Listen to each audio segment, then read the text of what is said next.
Well, here it is.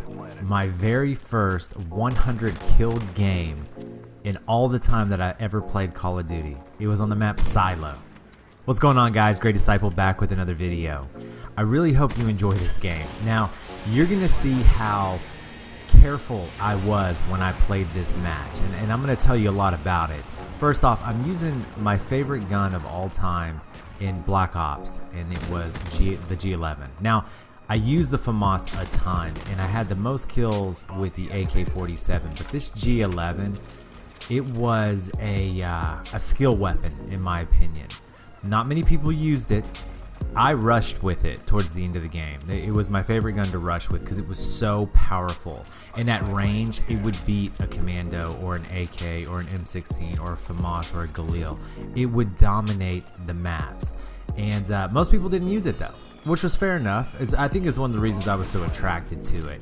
And plus, in order to get the G11, you had to pay for or unlock every single assault rifle, and then the G11 would unlock. So I hope you enjoy the gameplay. I think I'm running Ghost, Sleight of Hand, Marathon Pro. I've got my motion sensor. My kill streak loadout in this game was Napalm because I was playing Demo. And then I was also rocking, let me think, I think it was, yeah, the Chopper Gunner and Dogs. This could have been potentially a 120, 140 kill game, but they kept on knocking out my Chopper Gunners towards the end. And you guys may be sitting here watching me use the Chopper Gunner later on and wondering why I'm not mowing these guys down. If you remember, there was like a maximum turn potential with the machine gun turret in the Chopper Gunner, so it looks like I'm not aiming at the guys, but the thing is it's locked, like I can't go any further turning it, so that'll kind of explain it. And the dogs, man, the dogs just go in on this map. I got probably more kills with the Napalm than I got with the Chopper Gunner, just so you know. And that's again why I love the Napalm and they won't bring it back. I was sitting here and I was watching this game as I was editing it, and you'll see me, I'm very careful as I'm moving around this map. Now let me tell you this, so I'm playing in the mosh pit because Treyarch towards the end of the life cycle of Black Ops 1 put all the DLC maps into a mosh pit, and that's when I finally started playing Headquarters and Demo. I never played Demo, I was a domination guy from the very beginning. And so I remember how it happened, this whole 100 kill game, how I got the confidence. I was playing by myself, I was playing in the mosh pit, and I got thrown into a demo game on Zoo. And in that game, I dropped 98 kills, and I couldn't believe it. I was calling my friends, sending them messages on Xbox Live, like, you're not going to believe this, I got 98 kills. I can't believe it, and I joined in late to the game, so I knew after that game I had the potential, or I had it within me to actually do this. I just needed the right lobby, and I needed to be selective with my rotations. So you'll see me. At some points I get very aggressive, because towards the end of the life cycle of Black Ops, I was a very aggressive player, but I do pick my spots very well in this map, and I end up with 102 kills. It's a great game. Do you guys remember, by the way, you know, I was thinking earlier about how they don't show the player count, and I think they stopped doing that back in Ghost. Ghost was the last game where it showed the player count, and now they don't show it anymore. And I think it's because there just aren't as many players as there used to be playing the game. And, you know, we're all spread out on all these different consoles, mind you, but I remember getting onto Black Ops 1 in July and there being 2 million people playing on Xbox Live. I remember that. And it wasn't really that impressive because that was just kind of the constant number. And then you go into MW3, you would see some of those numbers towards the beginning of the game, but you know, around July, I think there were maybe like 500,000 people playing. And then you went into Black Ops 2, and in Black Ops 2, I mean, the number stayed really high for a long time. And the cool thing about Black Ops 2 is that the player count stayed high all the way through Ghost and AW. I remember when AW was in July, you could go play Black Ops 2 on PlayStation 3, and there'd be 400,000 or 500,000 people playing that game. It was awesome. I wish. And I think if Activision could go back with Treyarch, they should have continued to design map packs for Black Ops 2 because it was more popular than Ghost and AW. So, I'm still seeing videos about this whole dislikes on Infinity Ward's game, Infinite Warfare, and all these likes on Battlefield 1 and all this stuff. But what was interesting is I saw a recent number, I think it was Charlie Intel came out and said that forget about the dislike bomb that happened on the Infinite Warfare upload, the reveal trailer. That video has more likes than any other Call of Duty reveal trailer in the history of Call of Duty. Now what that indicates to me, and I'm going to go ahead and say it now, is I think that the new Infinite Warfare game is going to outsell any of the previous Call of Duty titles. Now that's my personal opinion. As for Battlefield, I think it will do very, very well. I still think the Call of Duty title will outsell the Battlefield title just because of the total popularity of the name. But you know, this takes me back to something. I did a video a long time ago. I want to say it was probably my 4th or my 5th upload. You know, I started my channel in November. It was right getting close to Christmas, and people were doing videos on whether or not you should buy Black Ops 3. And I gave my logic behind how my wife and I decide what is a good purchase for our kids. So I want to bring that back a little bit and talk to you guys about the nonsense that people are throwing out about, oh, I'm not going to buy the game, or I'm going to wait for the beta, or oh, I'm going to go with Battlefield, or I'm not going to do Battlefield, let me do Call of Duty. I mean, let me sit back and let me let me give you guys a little bit of wisdom.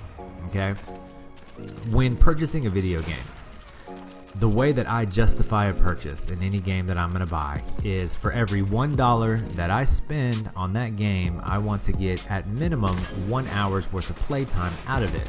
So if I spend $60 on a video game, I want to receive 60 hours worth of playtime back. So I ask myself that question when I'm going to make the purchase. Will I play this game for up to 60 hours? On a single player game, where you're just going through a mission, I mean, I can beat most of those games, like a Tomb Raider game, in like 10 hours. So it's probably not worthwhile. It's got to have something else.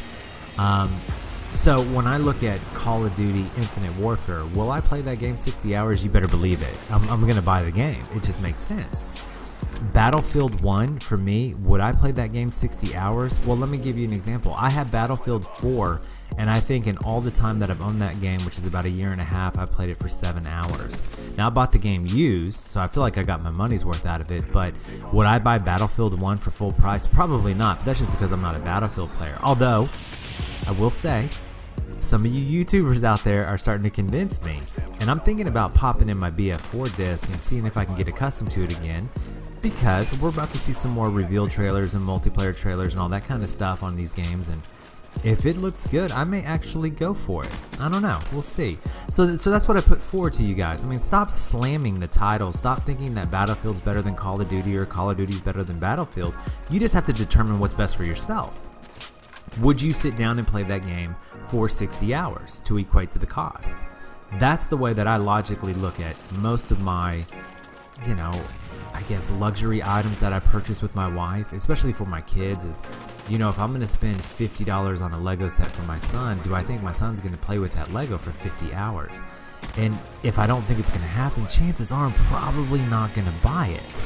You know, or, you know, purchasing a bicycle for my daughter. I mean, I could see buying her an $80 bike because I think she'll play with it enough to offset that cost, but a $200 bike? Probably not, because she's not a competitive racer. Okay, so I don't know what you guys think about that, but maybe it'll help you whenever you're going out and you're thinking about what you're going to do with these games. I mean, don't buy a game because of the hype. Buy it because of, you know, the likelihood that you'll play that game. Like there was a game, what's it called, Overwatch, that came out. I've never even played that game. I mean, I didn't even take the time to download the beta. So me spending $40 to play that game, or $60, whatever, it wouldn't happen. Or Doom. Doom looks good, but Doom's more of like a rent game for me. You know, I see that as a game that I would play for maybe 2 hours, and then that's about it. I think I would get bored with it. I think what attracts me the most to Call of Duty is, since I'm so accustomed to the gaming style of it, the 6v6, it's kind of like a chess match. It's smaller maps, it's in your face, fast paced, arcade shooter. I like that. It kind of fits my schedule too. I can jump on, I can play 3 or 4 matches, and I can jump off and I can go about my day.